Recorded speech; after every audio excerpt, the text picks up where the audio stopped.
Ano? Oo, matras. Umatras. Ayun o, matras. Baka masyado mabigat yung buntot. Kaya nga eh. Kasi hinabaan nila eh. Kaya dapat 4S pare. Bumababa. Oo, yun nga ang problema kanina, bumababa.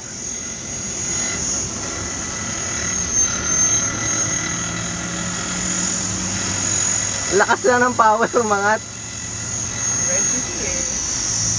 Ako na, Masarap 6 ulang months sabihin, na no? sa tutuloy. Ulo pa lang. Ha? Yung loko mo siguro, yung pako na sa kanya eh.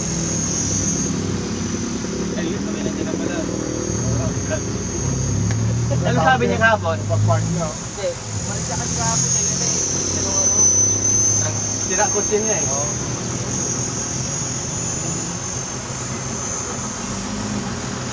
Saan ba kayo? Malikot? Malikot bro? Traffic ka. Bumabagsak yung puwet eh. Bumabagsak yung tail. Saan ka? Sira ko tuloy? Walang okay? Balik ka naman muna. Wala na. Wala na. Sira ka na sila. Wala na eh. Pangit kasi tracking kaya malikot.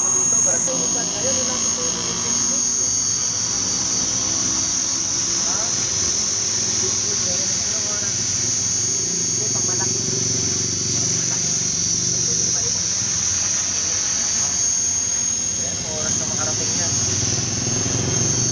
Sige, yan o. Isang dagay.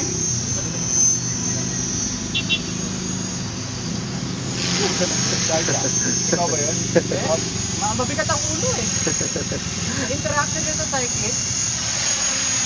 Marami siyang ano, no weight. Pag hindi umiikot yung brake, may interaction yung isang ng servo. Meron yata yung Doon sa AFR yun. Doon sa Kayan Low. Wala daw, hindi niya makabawas eh. May isang posisyon hindi ko mabawas. Yung elevator cyclist, doon sa low stick. Hindi ko talaga mabalance. Baka yung design. Ang sipit lang Pero naman. mas stable siya.